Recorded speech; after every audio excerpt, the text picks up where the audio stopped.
పెట్టుబడులకు ఆంధ్రప్రదేశ్ అత్యుత్తమ ఎంపికగా ముఖ్యమంత్రి చంద్రబాబు పేర్కొన్నారు. పెట్టుబడులకు అత్యంత భద్రత ఉంటుందని పారిశ్రామికవేత్తలకు భరోసా ఇచ్చారు. సింగపూర్ పర్యటనలో భాగంగా రెండో రోజు సోమవారం ఆయన ఏపీ సింగపూర్ బిజినెస్ ఫోరం తరపున నిర్వహించిన రోడ్ షోలో పాల్గొన్నారు. దీనికి సింగపూర్ కంపెనీలతో పాటు ఏపీ నుంచి కూడా పెద్ద ఎత్తున ప్రతినిధులు హాజరయ్యారు. ఈ ఏడాది నవంబర్ 14, 15 తేదీల్లో విశాఖలో నిర్వహించే పారిశ్రామిక పెట్టుబడుల భాగస్వామ్య సదస్సుకు రావాలని సింగపూర్ పారిశ్రామికవేత్తలను సీఎం ఆహ్వానించారు. ఏపీలో అమలు చేస్తున్న పారిశ్రామిక అనుకూల విధానాలు, ప్రాజెక్టులు, పెట్టుబడుల అవకాశాలు, ఇస్తున్న ప్రోత్సాహకాలు, స్వర్ణాంధ్ర 2047 ప్రణాళికలపై ఈ సందర్భంగా ఆయన పవర్ పాయింట్ ప్రజెంటేషన్ ఇచ్చారు. రాజధాని అమరావతి మాస్టర్ ప్లాన్ కోసం 2014లో సింగపూర్ వచ్చానని, సింగపూర్ ప్రభుత్వం ఉచితంగా మాస్టర్ ప్లాన్ రూపొందించి ఇచ్చిందని గుర్తు చేశారు. గత 5 ఏళ్లలో జరిగిన పరిణామాలతో ఏపీతో సింగపూర్ ప్రభుత్వ సంబంధాలు దెబ్బతిన్నాయని ఆవేదన వ్యక్తం చేశారు. ప్రస్తుతం తన పర్యటనలో సత్సంబంధాలు పునరుద్ధరణ జరుగుతుందన్న ఆశాభావం వ్యక్తం చేశారు. ఇక సింగపూర్ అవినీతి రహిత దేశమని, అందుకే ఈ దేశం అంటే తనకిష్టమని చెప్పారు. ఉద్యోగాల కల్పనలో ఈ దేశ ప్రభుత్వానిది అత్యుత్తమ మోడల్ అని ప్రశంసించారు. ఉమ్మడి ఆంధ్రప్రదేశ్లో హైదరాబాద్ సమీపంలో సింగపూర్ టౌన్షిప్ నిర్మించామని గుర్తు చేసుకున్నారు. సింగపూర్ కంపెనీలు ఏపీలో పెట్టుబడులు పెట్టాలని, విశాఖ సదస్సుకు ప్రతిపాదనలతో హాజరు కావాలని కోరారు. అవగాహన ఒప్పందాలు కుదుర్చుకుందామన్నారు. నేడు మూడో రోజు సీఎం షెడ్యూల్ కొనసాగుతుంది. క్యారియర్, విల్మర్, టీవీఎస్, మురాటా ప్రతినిధులతో చర్చించనున్నారు. సింగపూర్ అధ్యక్షుడు, మాజీ ప్రధానితో సమావేశంతో పాటు యూట్యూబ్ అకాడమీతో ఒప్పందం కుదుర్చుకోనున్నారు. ఐటీ, ఎలక్ట్రానిక్స్, ఫిన్టెక్, ఆరోగ్య, పరిశ్రమలు, మౌలిక రంగాల్లో పెట్టుబడుల కోసం పారిశ్రామికవేత్తలతో భేటీ కానున్నారు. గూగుల్ క్లౌడ్ ప్రతినిధులతోనూ సమావేశం, బిజినెస్ రౌండ్ టేబుల్ భేటీకి సీఎం చంద్రబాబు హాజరు కానున్నారు. సింగపూర్తో గత వైసీపీ ప్రభుత్వంలో జగన్ చేసిన తప్పులను పునరావృతం కానివ్వబోమని ఏపీ సీఎం చంద్రబాబు పేర్కొన్నారు. జగన్ హయాంలో జరిగిన తప్పులను సరిదిద్దుకునేందుకు తమ బృందం సింగపూర్కు వచ్చిందని స్పష్టం చేశారు. గ్రీన్ ఎనర్జీ రంగం, డేటా సెంటర్ల ఏర్పాటులో సింగపూర్ సహకారాన్ని కోరారు. సింగపూర్ పర్యటనలో భాగంగా రెండో రోజు ఆ దేశ విద్యుత్, శాస్త్ర సాంకేతిక శాఖల మంత్రి టాన్ సింగ్ లాంగ్ ప్రభుత్వ ప్రతినిధుల బృందంతో ముఖ్యమంత్రి బృందం సమావేశమైంది. గ్రీన్ ఎనర్జీ రంగంలో ఆంధ్రప్రదేశ్ భారీ ప్రాజెక్టులను చేపడుతుందని, ఇందులో సింగపూర్ సహకారాన్ని ఆశిస్తున్నామని మంత్రి టాన్ సి లాంగ్ ను సీఎం చంద్రబాబు కోరారు. గ్రీన్ హైడ్రోజన్, ట్రాన్స్మిషన్ కారిడార్లు, పోర్టులు తదితర రంగాల్లో సింగపూర్ కంపెనీలు భాగస్వాములు కావాలని ఆహ్వానించారు. ఏపీలో పెట్టుబడులు పెట్టేందుకు తమది స్నేహపూర్వక ప్రభుత్వమని తెలిపారు. డేటా సెంటర్ల ఏర్పాటులో సింగపూర్ సహకారం కావాలని కోరారు. మరోవైపు గత వైసీపీ ప్రభుత్వ హయాంలో సింగపూర్ కంపెనీలు ఎదుర్కొన్న ఇబ్బందులు, వాటిని పరిష్కరించే అంశంపై టాన్ సి లాంగ్ తో చంద్రబాబు సమీక్షించారు. రికార్డులను సరిచేసేందుకు సింగపూర్కు వచ్చినట్లు సీఎం వెల్లడించారు. సింగపూర్ను చూశాకే హైదరాబాదులో రాత్రి సమయంలో రోడ్లను శుభ్రం చేసే కార్యక్రమాన్ని చేపట్టామని సీఎం వివరించారు. ఏపీలో నవంబర్లో విశాఖపట్నంలో జరగనున్న పారిశ్రామిక భాగస్వామ్య సదస్సులో పాల్గొనాలని టాన్ సి లాంగ్ ను ఆహ్వానించారు. గృహ నిర్మాణం, సబ్సీ కేబుల్ రంగాల్లో ఏపీతో కలిసి పనిచేసేందుకు సిద్ధంగా ఉన్నామని సింగపూర్ ప్రకటించింది. రాష్ట్రంలో ఈ రంగాల్లో చేపట్టే అభివృద్ధి పనుల్లో భాగస్వాములు అవుతామని ముఖ్యమంత్రి చంద్రబాబుకు సింగపూర్ మంత్రి టాన్ సి లాంగ్ స్పష్టం చేశారు. గ్రీన్ ఎనర్జీ రంగంలో ప్రపంచ బ్యాంకుతో కలిసి పనిచేస్తున్నామని వెల్లడించారు. సింగపూర్ పర్యటనలో భాగంగా ఏపీ మంత్రి లోకేష్ పారిశ్రామిక దిగ్గజ సంస్థల ప్రతినిధులను కలిశారు. ఆంధ్రప్రదేశ్లో తమ సంస్థలను ఏర్పాటు చేయడం ద్వారా రాష్ట్ర అభివృద్ధిలో భాగస్వామ్యం కావాలని వారిని ఆహ్వానించారు. సోమవారం ఆయన Airbus Asia Pacific president Anand Stanley, Evervolt chairman Simon టాన్లతో భేటీ అయ్యారు. విమానయాన రంగంలో మెయింటెనెన్స్, రిపేర్, ఓవర్హాల్ హబ్గా ఏపీని అభివృద్ధి చెందడానికి సహకరించాలని ఆనంద్ స్టాన్లీని కోరారు. పొరుగు దేశాలైన శ్రీలంక, బంగ్లాదేశ్, భూటాన్, నేపాల్, ఆగ్నేయాసియా మార్కెట్ల నుంచి విమాన సేవల డిమాండ్ పెరుగుతుందని, ఇది ఎంఆర్ఓ సేవలను పెద్ద క్యాప్టివ్ మార్కెట్ను సృష్టించనుందని అభిప్రాయపడ్డారు. భారత్లో 850 కంటే ఎక్కువ ఎయిర్ బస్ విమానాలు ఎగురుతున్నాయని వివరించారు. దక్షిణాసియాలో ఎయిర్ బస్ కు డెడికేటెడ్ ఎంఆర్ఓ హబ్గా ఆంధ్రప్రదేశ్ మారే అవకాశముందన్నారు. విమానయాన భాగస్వాములకు సమర్థవంతమైన సర్వీసింగ్ సేవల కోసం ఏపీతో కలిసి పనిచేయాల్సిందిగా కోరారు. సమగ్ర పర్యావరణ వ్యవస్థను నిర్మించడానికి, సింగపూర్ ప్రమాణాలకు అనుగుణంగా ప్రపంచ స్థాయి సౌకర్యాలను కల్పించడానికి సిద్ధంగా ఉన్నామని లోకేష్ హామీ ఇచ్చారు. రాష్ట్రంలోని సౌకర్యాలను చూసేందుకు ఒకసారి ఏపీకి రావాలని ఆనంద్ స్టాన్లీని ఆహ్వానించారు. ఏపీ పెద్ద ఎత్తున సోలార్ సెల్ మాడ్యూల్, బ్యాటరీ తయారీ యూనిట్ను ఏర్పాటు చేయాలని Evervolt green energy chairman Simon Tan ను లోకేష్ కోరారు. రాష్ట్రంలోని ఐటీఐలలో renewable energy skill development training కు సహకారం అందించాలని కోరారు. ఎంపిక చేసిన ఓ ఐటీఐలో దీనిపై ప్రత్యేకంగా నైపుణ్య శిక్షణ ఇస్తామని సైమన్ టాన్ హామీ ఇచ్చారు. తమ సంస్థ ఉన్నత స్థాయి బృందంతో మాట్లాడి ఏపీలో యూనిట్ ఏర్పాటు చేసే అంశంపై నిర్ణయం తీసుకుంటామని టాన్ వెల్లడించారు. ఏపీ ప్రభుత్వం ఇటీవల ప్రతిష్టాత్మకంగా నిర్వహించిన విద్యార్థుల తల్లిదండ్రులు ఉపాధ్యాయుల సమావేశం గిన్నిస్ ప్రపంచ రికార్డు సాధించింది.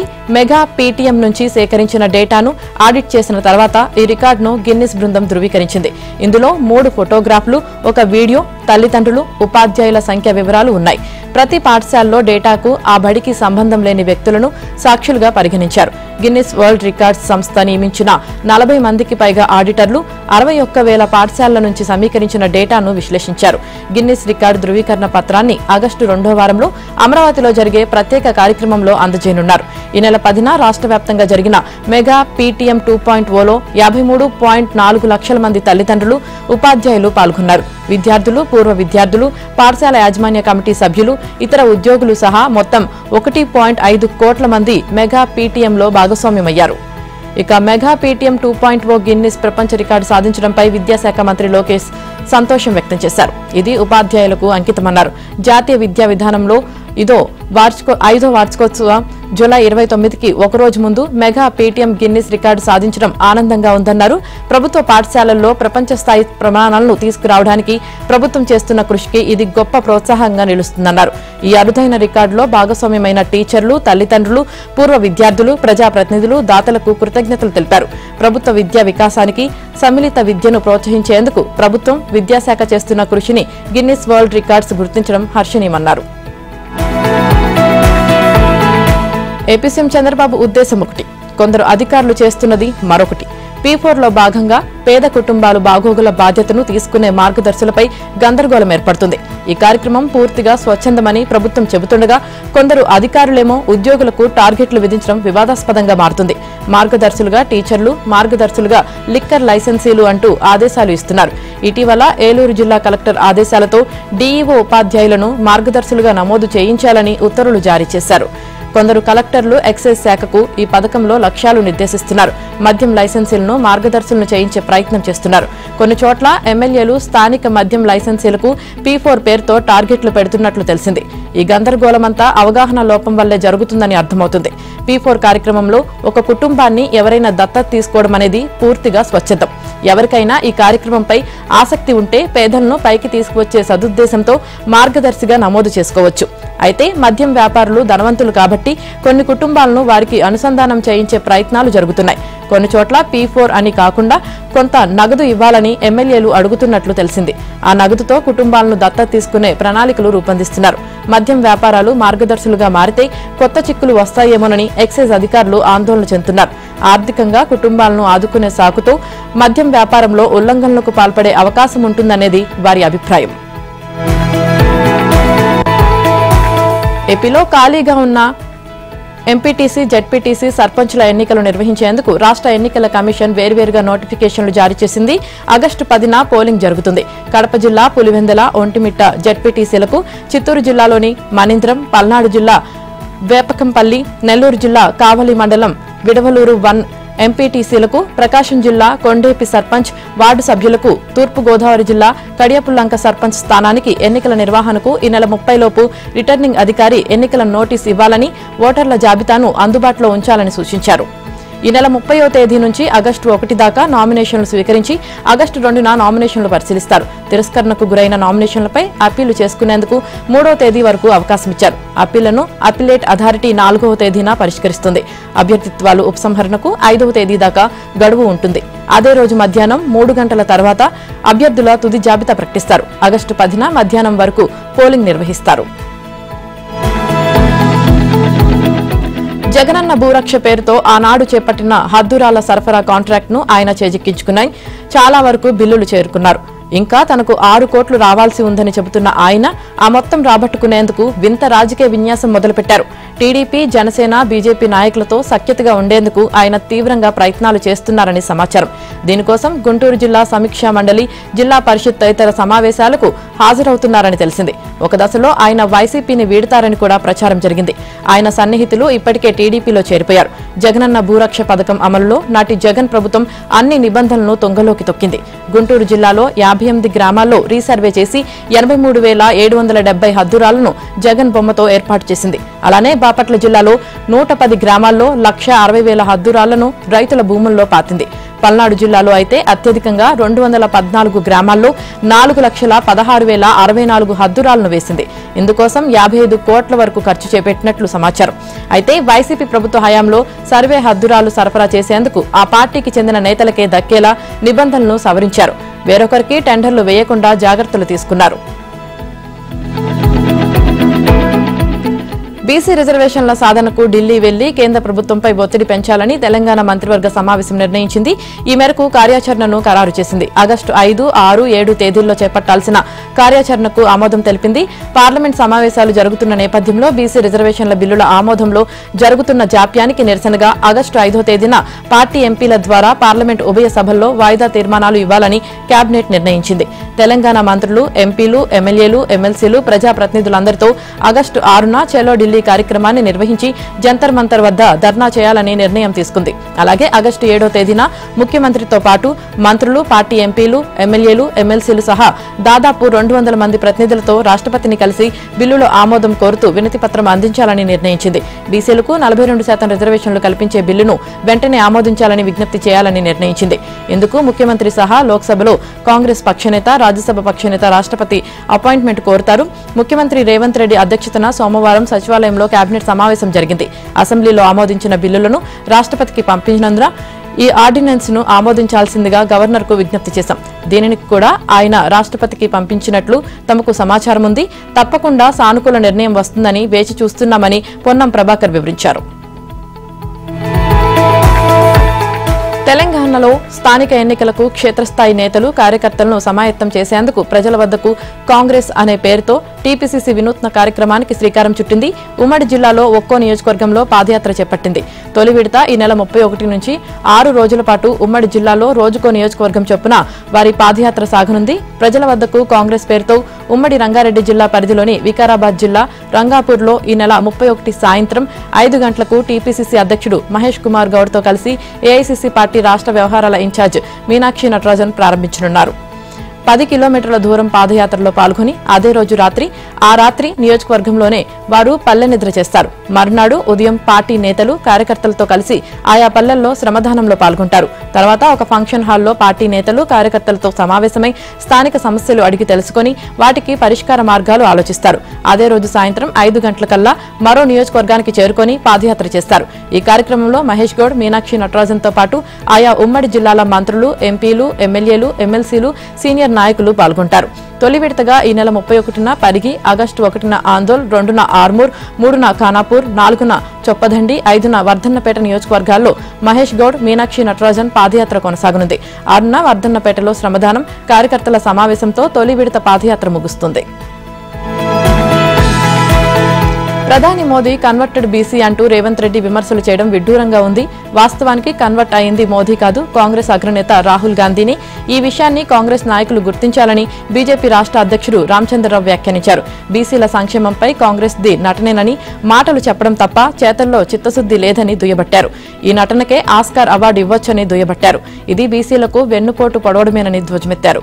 బీజేపీ రాష్ట్ర కార్యాలయంలో జరిగిన పార్టీ సమావేశంలో రామచంద్రరావు పాల్గొన్నారు. బీసీల ఓట్ల కోసం కాంగ్రెస్ ఆలోచిస్తుంటే వారి సంక్షేమం గురించి బీజేపీ ఆలోచిస్తుందన్నారు. బీసీల ముసుగులో ముస్లింలకు రిజర్వేషన్ కల్పించాలన్న కాంగ్రెస్ కుట్రనే బీజేపీ వ్యతిరేకిస్తుందని తెలిపారు. బీసీలకు 42% రిజర్వేషన్లు అమలు చేయాలని డిమాండ్ చేస్తూ వచ్చే నెల 2న ధర్నా చౌక్ వద్ద మహాధర్నా చేపట్టనున్నట్లు ప్రకటించారు. బీసీలకు 42% రిజర్వేషన్ల కల్పనలకు సంబంధించి తెలంగాణ ప్రభుత్వం తన ప్రయత్నాలను ముమ్మరం చేసింది.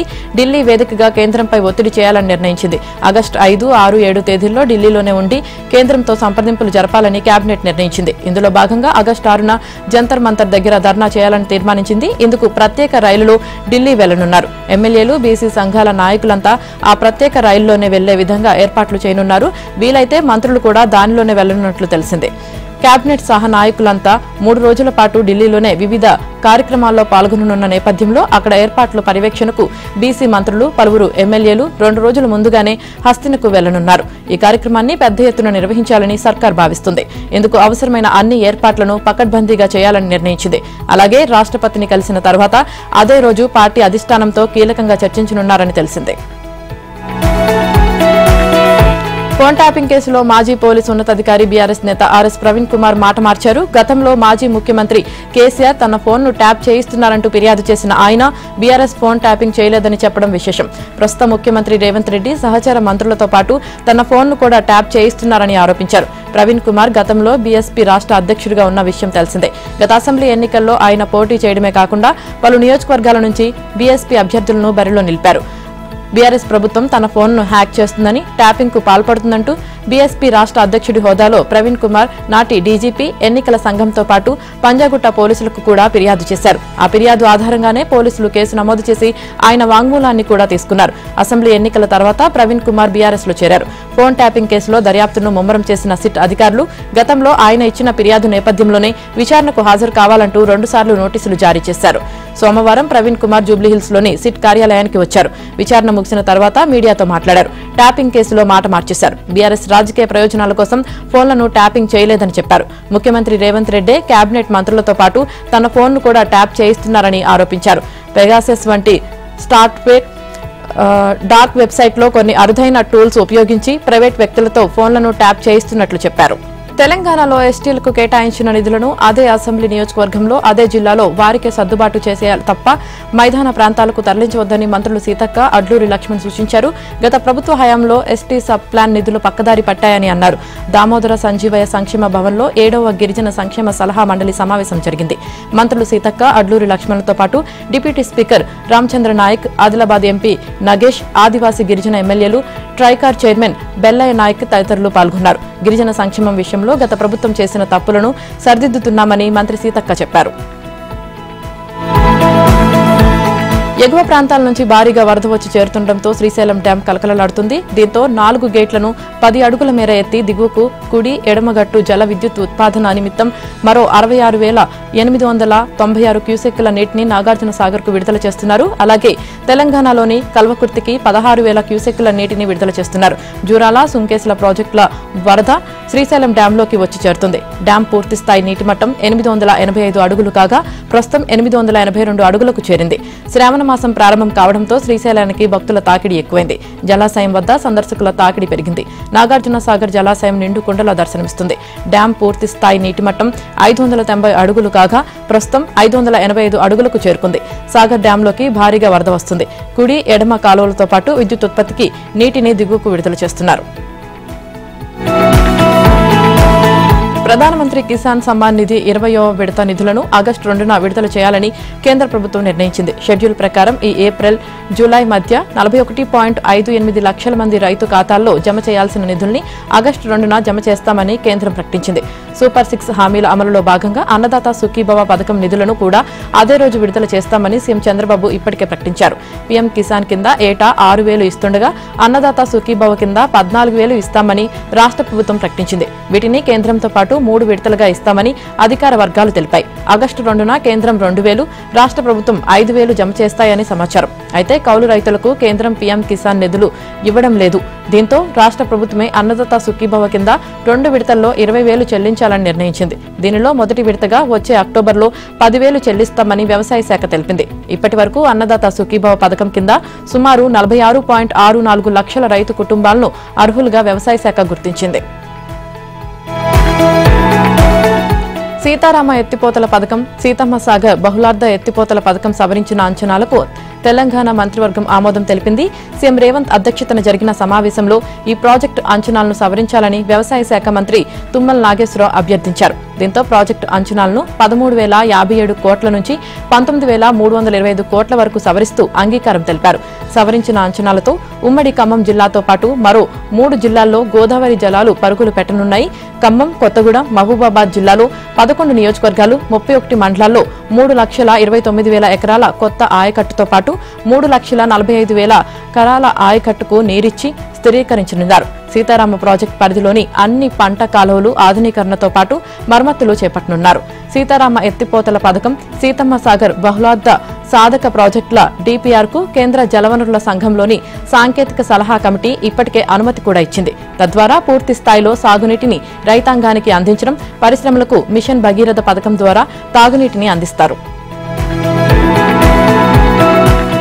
ఆంధ్రప్రదేశ్ హైకోర్టు న్యాయమూర్తిగా జస్టిస్ దేవానంద్ ప్రమాణం చేశారు. హైకోర్టులోని మొదటి కోర్టు హాల్లో ప్రధాన న్యాయమూర్తి జస్టిస్ ధీరజ్ సింగ్ ఠాకూర్ ఆయనతో ప్రమాణం చేయించారు. ఈ ఏడాది మే 26న సుప్రీంకోర్టు ప్రధాన న్యాయమూర్తి జస్టిస్ బిఆర్ గవాయ్ నేతృత్వంలోని కొలీజియం జస్టిస్ దేవానంద్ను మద్రాస్ హైకోర్టు నుంచి ఏపీ హైకోర్టుకు బదిలీ చేయాలని కేంద్రానికి సిఫార్సు చేయడం, అందుకు రాష్ట్రపతి ఆమోదముద్ర వేయడం తెలిసిందే.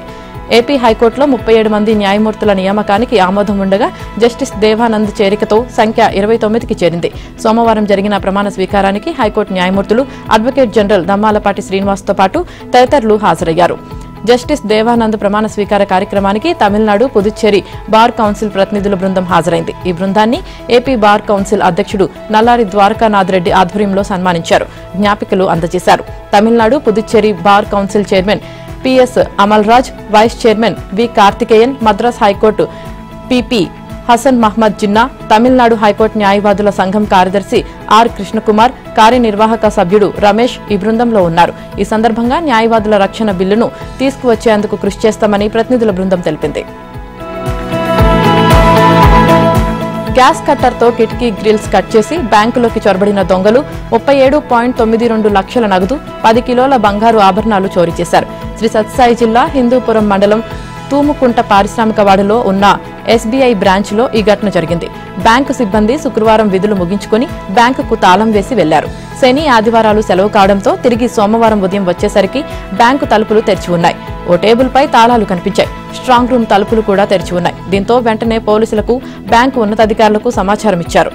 బ్యాంకు వెనకవైపు కిటికీకి కడ్డీలను గ్యాస్ కట్టర్తో కట్ చేసి దుండగులు లోపలికి ప్రవేశించినట్లు పోలీసులు గుర్తించారు. మొదట మాస్క్ ధరించిన వ్యక్తి కిటికీ గుండా లోనికి ప్రవేశించినట్లు సీసీ కెమెరాలో రికార్డైంది. అతను సీసీ కెమెరాలు, సైరన్ వైర్లను కోసేశాడు. ఆ తర్వాత మరికొందరు లోనికి చొరబడినట్లు పోలీసులు అనుమానిస్తున్నారు. శనివారం అర్ధరాత్రి 2 గంటలకు చోరీ జరిగినట్లు పోలీసులు నిర్ధారించారు. క్లూస్ టీమ్, డాగ్ స్క్వాడ్ తనిఖీలు నిర్వహించాయి. బ్యాంకులో వేలిముద్రలను సేకరించారు. దేశవ్యాప్తంగా బీజేపీ పాలిత రాష్ట్రాల్లో బెంగాలీల మీద దాడులు జరుగుతున్నాయని, అది భాషా ఉగ్రవాదంతో సమానమని పశ్చిమ బెంగాల్ సీఎం మమతా ధ్వజమెత్తారు. వివిధ రాష్ట్రాలకు వలస వెళ్లిన బెంగాలీలను ఓటర్ లిస్టులోంచి తొలగించి ఎన్ఆర్సీ దొడ్డిదారిన అమలు చేయడానికి కేంద్రం, ఎన్నికల సంఘం కుట్ర పన్నుతున్నాయని, తాను ప్రాణత్యాగానికైనా సిద్ధపడతానని, బెంగాలీ అస్తిత్వాన్ని లాక్కోవటానికి ఎవరిని అనుమతించను అని పేర్కొన్నారు. తాను జీవించి ఉన్నంతకాలం బెంగాల్లో ఎన్ఆర్సీని అమలు చేయనివ్వబోమని, నిర్బంధ శిబిరాలను ఏర్పాటు కానివ్వబోమని మమత స్పష్టం చేశారు. బెంగాలీల మీద వివక్షకు వ్యతిరేకంగా మమత రాష్ట్రవ్యాప్త భాషా ఉద్యమాన్ని పశ్చిమ బెంగాల్లోని బోల్పూర్ నుంచి ప్రారంభించారు. తమకు ఏ భాషతోనూ శత్రుత్వం లేదని మమత అన్నారు. భిన్నత్వంలో ఏకత్వమే మన దేశానికి పునాది, కానీ మన భాషను, సంస్కృతిని ధ్వంసం చేయడానికి చూస్తే మాత్రం మేము శాంతియుతంగా, శక్తివంతంగా, రాజకీయంగా ఎదుర్కొంటాం. ఇంగ్లాండ్తో చివరి టెస్టుకు ఆల్రౌండర్ శార్దుల్ ఠాకూర్, కొత్త పేసర్ అన్షుల్ కాంబోజ్ను భారత తుది జట్టు నుంచి తప్పించనున్నట్లు తెలుస్తుంది. తొలి టెస్టులో పేలవ ప్రదర్శన చేశాక తర్వాతి 2 మ్యాచ్లకు శార్దుల్ను పక్కన పెట్టిన జట్టు యాజమాన్యం నితీష్, ఆకాశ్దీప్, హర్షదీప్ల గాయాల నేపథ్యంలో అతన్ని 4వ టెస్టులో ఆడించింది. బ్యాటింగ్లో పర్వాలేదనిపించినప్పటికీ 2 ఇన్నింగ్స్లో కలిపి శార్దుల్ ఒక్క వికెట్ తీయలేకపోయాడు. ఇక ఈ మ్యాచ్తోనే టెస్టు అరంగేటం చేసిన కాంబోజ్ సైతం తీవ్రంగా నిరాశపరిచాడు. ఒక్క వికెట్ పడగొట్టాడు. దీంతో ఈ ఇద్దరిని చివరి టెస్టుకు పక్కన పెట్టడం ఖాయంగా